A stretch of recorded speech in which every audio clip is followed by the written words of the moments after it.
Rund um die Stadt Namur in Belgien liegen die Überreste einer Festung, die gleich zweimal in die Geschichte einging.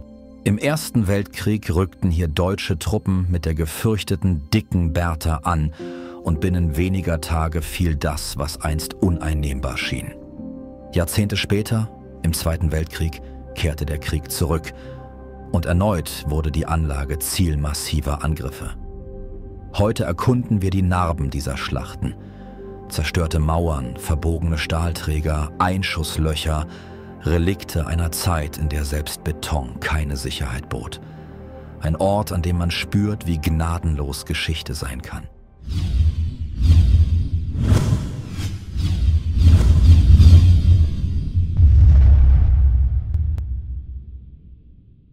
Hallo Freunde und herzlich willkommen zu einem neuen Video auf unserem Kanal. Mein Name ist Christian, Melanie ist auch wieder mit am Start und wir beide sind heute wieder auf den Spuren des Ersten und aber auch des Zweiten Weltkriegs, denn wir sind heute in Belgien unterwegs, im Festungsbereich Namur. Also es gab um Namur mehrere Festungen und was es alles damit auf sich hat und die Geschichte dahinter, das seht ihr in diesem Video und was wir alles entdecken, das seht ihr natürlich auch in diesem Video. Also bleibt dran. Ich sag mal bis gleich. Ja, so wie es aussieht hinter mir, wir sind auch schon beim ersten Vorposten angekommen. Also es ist noch nicht die Festung. Die Festung ist noch etwas weiter dahinter. Aber das scheinen hier vorgeschobene Posten zu sein. Höchstwahrscheinlich ein Maschinengewehrbunker. Und wir haben ja auch schon die ersten Relikte hier so gefunden. Natürlich. Wieder so ein Metallblech. Auch mit einigen Löchern. Also höchstwahrscheinlich durchgeschossen, weil man muss sagen, dass hier im Ersten Weltkrieg die Deutschen die Festungen um Namur nach der Schlacht um Lüttich extrem angegriffen haben. Es waren kurze Gefechte, also die gingen nur einige Tage, aber die waren sehr massiv. Und wir können das jetzt hier auch an diesem vorgeschobenen Bunker erkennen. Schaut mal hier, wir haben hier überall richtige Vertiefungen von Projektilen, Abplatzern an dem kompletten Bunker. Also der wurde hier komplett behakt. Jetzt könnt ihr das hier mal sehen. Ich werde mal ein bisschen die Taschenlampe anmachen. So. Der ist hier komplett beschossen worden. Also hier drin auf der linken Seite, dann könnt ihr noch erkennen, wie ja, intakt das Ganze halt ist. Und hier auf der rechten Seite überall Abplatzer. Also hier hat es dem Beton, ja, es ist, sage ich mal, trotzdem nur ein oberflächlicher Schaden, klar. Aber hier gab es auf jeden Fall Einwirkungen.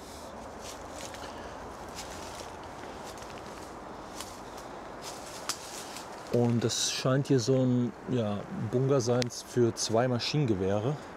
Wir gucken gleich mal, ob wir da hinten reinkommen.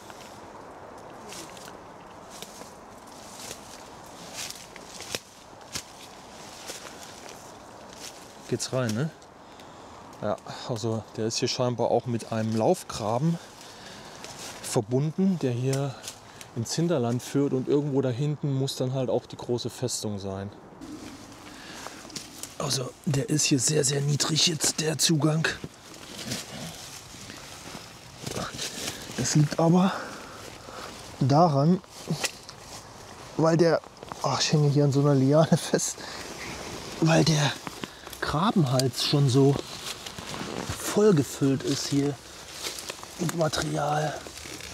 Oh hey, Leute, ich muss immer gucken, ob das Mikro noch dran ist.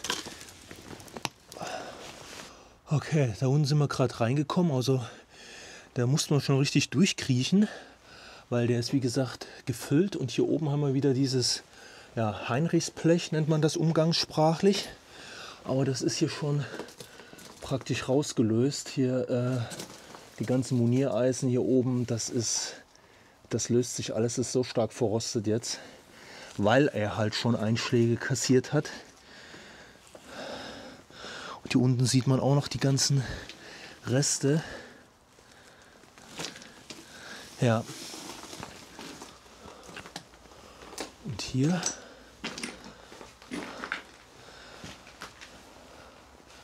hat man ein Maschinengewehr draufgesetzt. Hier ist noch eine Plattform. Und hier ist die Arretierung noch. Das ist jetzt noch ein Rohr, eine Stange, eine Metallstange, die hier rausschaut. Und hier war das Maschinengewehr halt aufgesetzt. Aber der hat hier wirklich ordentlich kassiert hier, ne? Also hier verschiebt es die Wand auch. Ach, hier hinten wäre noch ein größerer Zugang gewesen. Dann sind wir durch den Notausstieg nämlich gekommen. Das macht natürlich Sinn. So, der ist nämlich hier deutlich größer, der Zugang. Hallo. Das ist hier der eigentliche Zugang. So, wir hatten jetzt zwischenzeitlich einen Umstand, dass wir eine Festung halt nicht erreichen konnten. Das war nicht möglich, da war alles versperrt. Wir sind jetzt zu einer nächsten Festung gefahren, Namur, und werden jetzt gleich schon mit einem weiteren Relikt überrascht, was wir so auch noch nie gesehen haben. Und vielleicht der eine oder andere von euch auch noch gar nicht, was vollkommen unbekannt ist. Für den einen oder anderen, für uns auf jeden Fall schon. Ich kenne es halt nur von Fotos. Schaut euch das mal an hier. Was für ein Okolyt. Man könnte jetzt denken, das ist Rapunzels Turm. Würde wahrscheinlich, wenn man jetzt so einen Film dreht, auch ganz gut passen. Aber das ist in der Tat ein Belüftungsturm für die Anlagen. So ein massives Gerät hat man jetzt hier hingestellt. Man sieht halt auch hier schon wieder Abplatzer, also vermute ich mal ganz stark, der wurde auch beschossen. Und das ist hier im Prinzip an eine Art Bunker gebaut. Ich, wie gesagt, bin hier zum ersten Mal an so einem Okolyt. Oh, das ist wirklich, da kriegt man Nackenschmerzen, wenn man nach oben guckt. Also es ist wirklich Wahnsinn, das Teil. Also das überrascht mich richtig. Also dieser Gigantismus wieder hier. Jetzt muss ich aufpassen, dass ich mich hier nicht hinlege. Hier sind überall Steine. Guckt euch das mal an. Und da oben habt ihr so, ja, ich denke mal, das ist ja so, ich weiß auch gar nicht, wie das hier im Endeffekt funktioniert, wie die Luft da angesaugt wurde. Hier muss ja auch irgendwas an Technik verbaut gewesen sein. Wir gehen mal hier hinten rum. Ich weiß gar nicht, ob man auch hier reingekommen wäre von außen. Weil das ist ja hier noch mal so ein Vorbau. Das sieht mir irgendwie aus wie nachträglich zugemacht, dieser Bereich hier. Da, dieser Bereich, das muss ein bisschen merkwürdig aus. Ja, es ist hier noch mal so ein Betonklotz angebaut. Aber kein Zugang. Ich weiß nicht, ob es hier oben noch einen Zugang gibt, weil hier auch die Steine so angehäuft sind. Hier oben drauf. Ich gucke einfach mal, ob ich was sehen kann. So, fall nicht, Melanie. Mella hat mich gerade hier mit einer Räuberleiter hier hochgewuchtet. So, und jetzt sind wir nämlich wenigstens hier oben, um das einmal noch zu checken. Wow, guckt euch das mal an, ey. Ich bin mir nicht ganz sicher, ob da oben auch noch ein Waffensystem verbaut ist. Da könnte vielleicht Mara mal reinschreiben. Ich meine, Mara hätte mir mal erzählt, weil sie sich auch sehr intensiv mit diesen Anlagen hier in Belgien schon auseinandergesetzt hat, dass da oben auch ein Maschinengewehr verbaut war. Könnte ich mir vorstellen, so als Luftabwehr, weil auch im Zweiten Weltkrieg hat man hier Angriffe noch seitens der deutschen Armee geführt in dem Bereich. Also da ging es im Prinzip im Zweiten Weltkrieg direkt weiter. Aber das kann man von hier nicht sehen.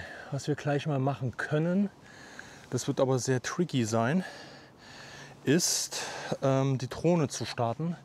Von der Seite könnte es gut funktionieren. Hier gibt es sogar Ankerpunkte. Also hier ist auch schon jemand mit einem Seil nach oben in dem Bereich. Und ja, dann können wir wenigstens mal schauen, ob man mit der Drohne hier hochkommt.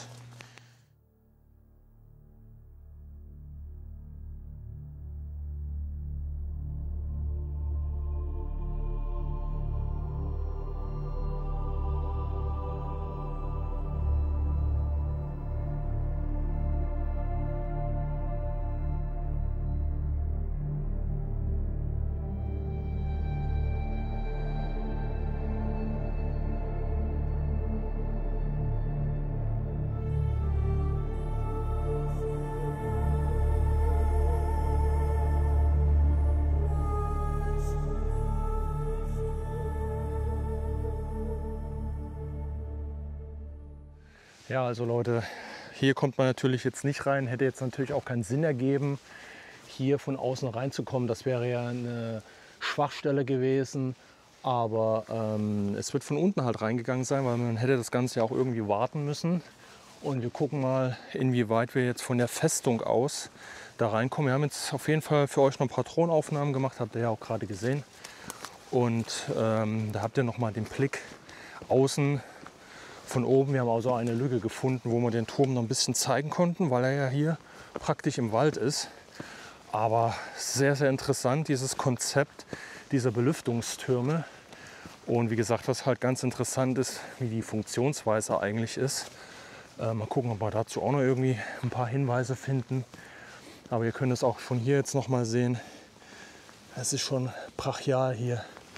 Also wie hoch der ist. Also ich würde sagen 12 Meter so ungefähr wird er schon sein.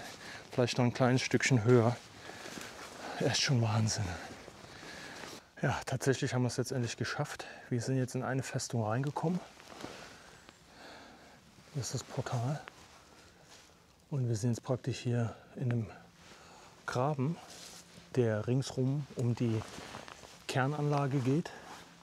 Und wir schauen jetzt einfach mal, ob wir hier noch irgendeine Möglichkeit finden, noch ein bisschen weiter in das System zu kommen. Dass wir zumindest ein paar Räumlichkeiten und so weiter uns anschauen können. Aber guck mal, wie verwunschen das ist hier. Ach, Melanie ist schon im Eingang verschwunden. Das ist herrlich. Diese alten Festungen, die finde ich besonders spannend, was ja, einfach so diesen Touch, dieses Entdecken anbelangt, weil das alles überwachsen ist und ja, das ist wieder dieses Indiana Jones Feeling. Also diese Festungen, die wurden bereits zwischen 1888 und 1892 errichtet. Und das sind wie gesagt mehrere, also 9 Stück an der Zahl, Betonbauten, die man praktisch um Namur errichtet hat. Weil Hintergrund war, dass die Militärführung bzw. die Regierung in Belgien gewusst hat, dass die belgische Armee zu klein ist, um jetzt ja, beispielsweise gegen die deutsche Armee im Kampf zu bestehen. Und dass man nicht flächendeckend hätte Belgien, auch wenn es relativ kleines Land ist, ja, zu schützen. Und somit hat man sich praktisch auf die Kernstädte, wo ja, die Wirtschaftszweige etc. gewesen sind, dass man die halt mit so einem Festungsgürtel im Prinzip schützt. So, und das ist halt wie gesagt eine der Festungen.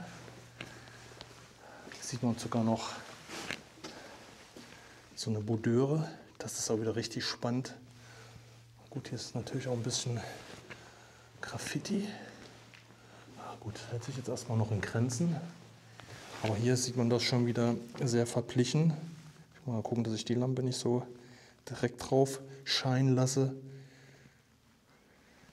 Aber man hat sich das hier schön gemacht, ne? Und hier ist ein Bereich, der ist schon gefliest. Und hier gibt es auch einen Abfluss. Ja, entweder sind wir hier schon in dem Toilettenbereich oder in der Küche würde ich jetzt nicht sagen, wobei da auch so ein Abzug ist da oben. Oder allgemein sanitär. Naja, wir werden das einfach jetzt mal erkunden.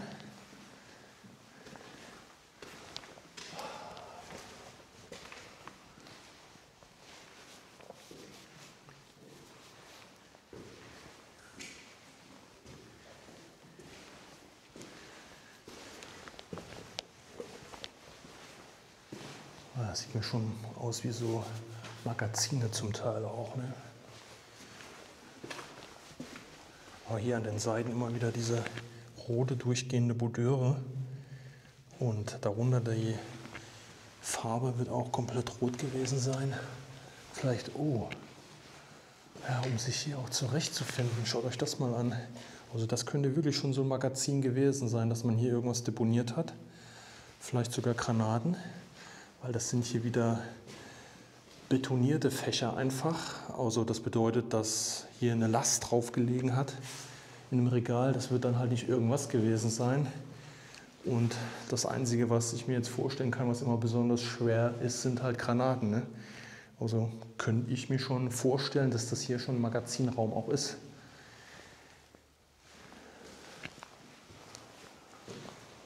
Wahnsinn.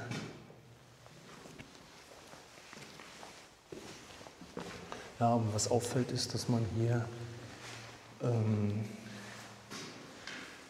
alles, was so Metall ist, hier schon mal rausgenommen hat. Also hier werden auch massive Türen gewesen sein. Man sieht hier noch den Einsatz und die Scharniere und so weiter.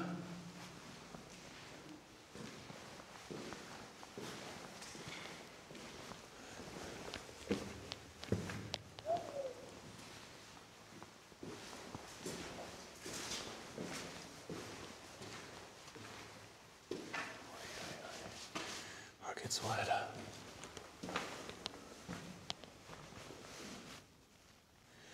Aber wenn ihr euch das mal genau anschaut, das sind hier alles so Einschusslöcher auch. Oder Schrapnellwirkung. Das ist, wie gesagt, die ganzen Festungen sind im Kampf gewesen. Und die Deutschen haben im Ersten Weltkrieg mit der dicken Bertha, hieß das, das waren 42 cm Geschütz, hier auch drauf gefeuert. Und damit hatten die Belgier nämlich nicht gerechnet, dass diese schwere Artillerie hier eingesetzt wird, um diese Festungen halt zu knacken. Also die Deutschen sind da jetzt nicht hirnlos diese Festungen angerannt. Wie gesagt, der Kampf war, das war glaube ich 1914 im August, Ende August. Und das war glaube ich nicht mehr wie eine Woche, die Kämpfe, bis man da die Segel gestrichen hat. Krass.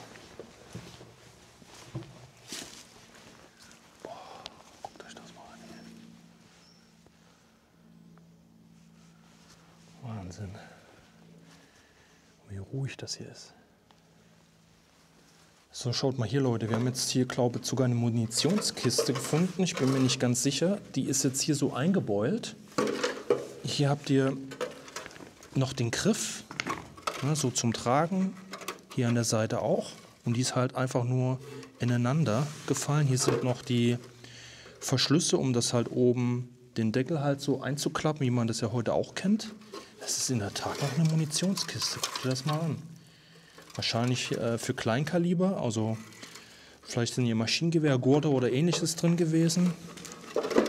Krass, hätte ich jetzt nicht gedacht, dass man hier noch solche Relikte jetzt findet. Und hier oben, wir sind jetzt hier in so einem kleinen Gang noch weitergegangen. Hier oben hat man die Kabel angebracht. Ganz kleine Haken, wo das aufgehangen wurde. Oh, guck mal, hier sind immer noch, es sind weitere Reste von Munitionskisten.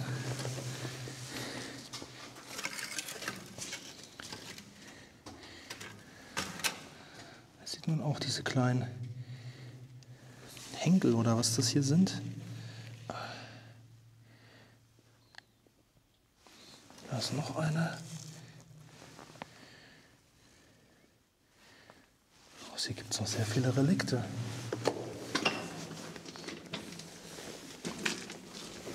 Pass auf. Schaut mal, Leute. Wir haben noch mehr gefunden. Hier liegen ja noch so viele Relikte. Das ist ja unfassbar. Da ist schon wieder, ne? Hier sind die kleinen Ösen, die ich euch gerade gezeigt habe, dran gewesen. Gibt's doch gar nicht.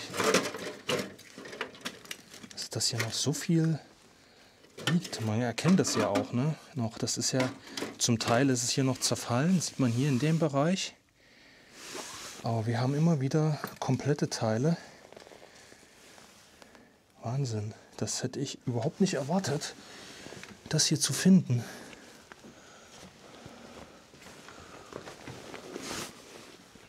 Ja, also mit den Kleinstrelikten geht das hier auch weiter. Also das ist wirklich krass. Stacheldraht.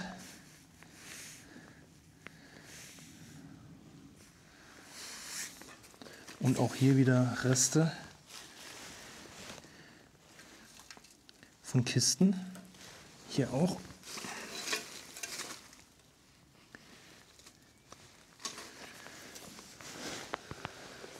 Kaum zu glauben. Also man sieht hier viele Bereiche, die sind auch stark in Mitleidenschaft geraten, also als ob es hier einen Treffer gegeben hat. Und man sieht hier oben auch, wie gesagt, Einwirkungen, viele kleine Löcher und dann solche radikalen Brecher, die hier teilweise rein sind.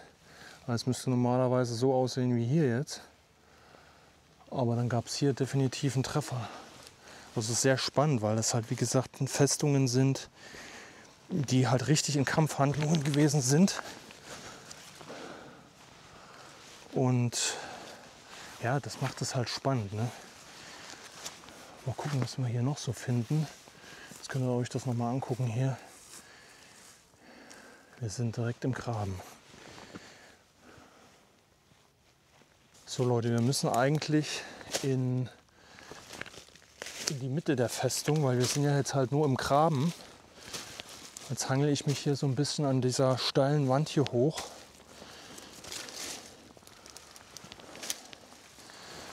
Weil wir haben schon mal eine ähnliche Festung, die zu den Maginot-Anlagen in Frankreich gehörten, uns angeschaut und da mussten wir auch so hoch. Die war so ähnlich angelegt mit dem Graben.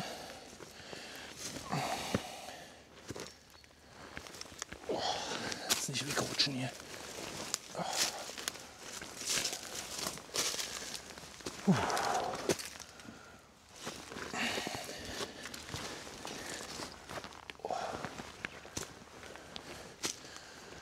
Mal schauen, wo ich hier weiterkomme.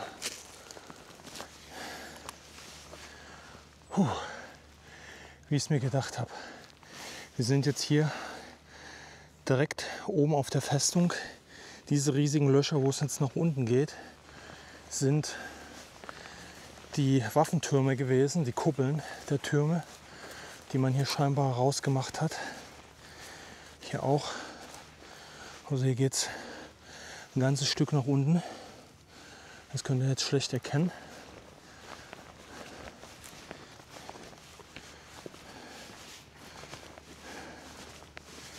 Da können wir ein bisschen durchgucken. Also da muss es irgendwie reingehen. Wir sind jetzt hier oben drauf. Hier seht ihr jetzt noch diesen Betonmantel. Und hier an der Seite geht es vorbei. Ich weiß halt nicht, ob es dann da einen Zugang gibt.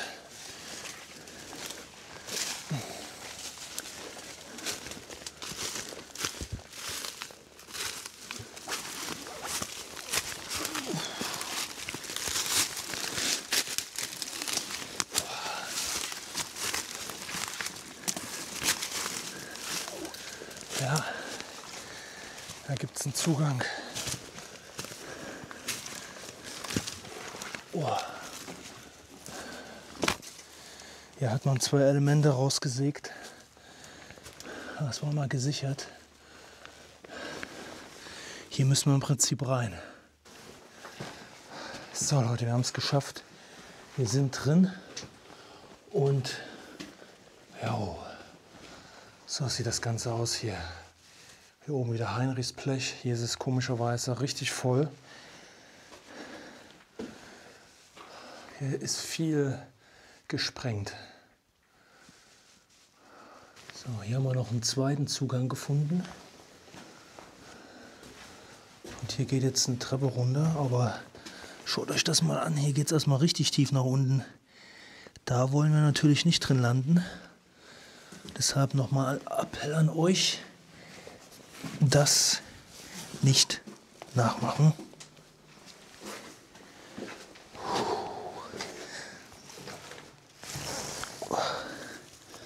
So.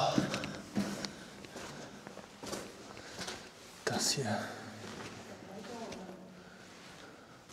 Kannst ruhig runterkommen, ja?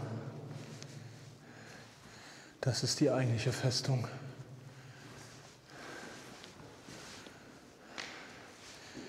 Hier wird ein Kamin gestanden haben.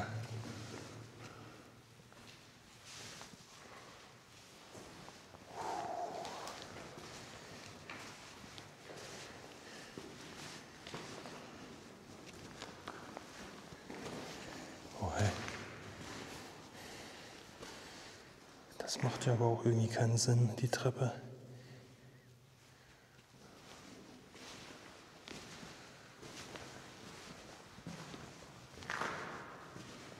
Aha, hier geht's weiter.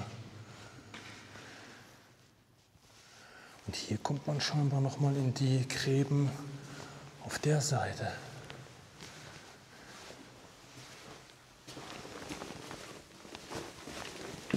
Okay.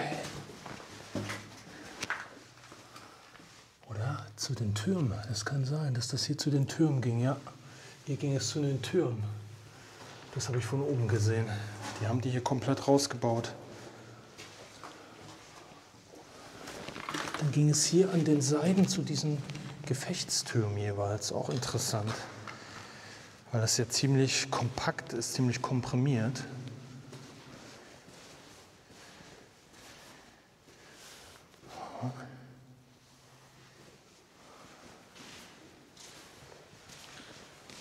Das sieht mir aber auch aus wie nachträglich zugemacht hier. Das ist alles geziegelt. Und hier gab es einen Durchgang.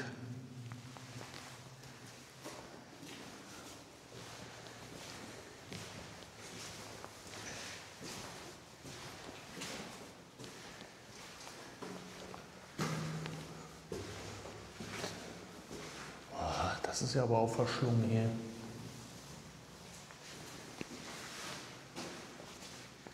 Oh, hier ist Wasser. Und gar nicht mal. Also hier ist mehr Wasser da oben und hier geht's aber. Hier geht's noch tiefer. Wahrscheinlich bis auf Ebene.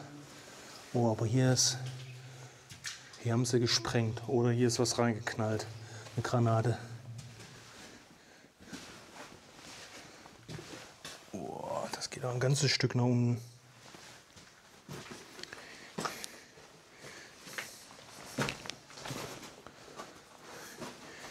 Also der Bereich sieht nicht so dolle aus. Oh, da an der Seite geht es nämlich auch richtig nach unten. Ich will nur mal kurz. Man kann es nicht von hier erkennen, Leute. Da hinten geht es noch weiter runter, aber das hier ist zu tricky. Hier unten sehe ich, hier geht es auch schon abwärts. Das müssen wir jetzt nicht riskieren. Jetzt wird wieder der eine oder andere sagen, ja, warum seid ihr nicht weitergegangen? Aber das unterscheidet uns halt in Gottes Namen von anderen Kanälen auch. Da will ich jetzt auch niemandem zu nahe treten. Jeder kann ja das machen, was er machen möchte, aber wir haben halt eine gewisse Vorbildfunktion und ich will das halt auch nicht überreizen, weil es eh schon gefährlich ist. Und wenn man solche Sachen sieht, das muss man dann nicht machen, weil wir haben heute zwar schon Relikte gesehen und vielleicht liegt das eine oder andere Relikt auch noch, aber ihr seht, wie das Ganze zerbrochen ist. Gut, es ist Beton, es ist jetzt kein natürliches Gestein. Der wird so verankert sein, dass das nicht wieder weiterbricht, aber hier unten, was unter dem Geröll ist, das kann ich nicht sehen. Und dann mache ich einen Schritt zu viel. Ne, genau, es sind auch keine 20 mehr. Und ja, ich muss nur komisch hinfallen. Ich muss noch nicht mal in irgendein Loch fallen, nur verkanten und dann kriegt mich Melanie da nicht weg. Wenn ich mir jetzt einen Fuß hier breche, ja, sage ich ja, dann kriegt mich Melanie nicht weg und wenn ich mir den Fuß hier breche, das ist eine Toto, hier rauszukommen. Und ja, das jetzt nur noch mal für euch. Also wir gehen so schon ein Risiko ein, um das hier zu dokumentieren. Aber wir haben immer noch einen gesunden Menschenverstand und überreizen das einfach nicht. Aber wie gesagt, ich möchte da auch keine anderen Kanäle zu nahe treten. Jeder kann tun und lassen, was er will, da spreche ich niemanden rein. Es geht hier ganz allein um unseren Kanal und um das, was wir euch zeigen. Und ja, könnt ihr gerne entsprechend kommentieren. Ich bin da auch für Diskussionen offen.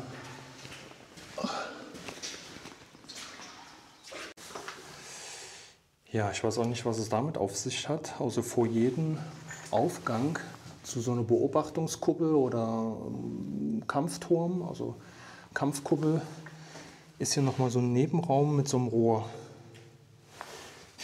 Und hier unten muss ja das Munitionsdepot gewesen sein. Und so wie das aussieht vom Schacht her und so schmal wie das ist mit den Verankerungen hier, ist hier nämlich die Geschichte gewesen, dass man hier die Munition hier nach oben gezogen hat und dann vielleicht hier hoch.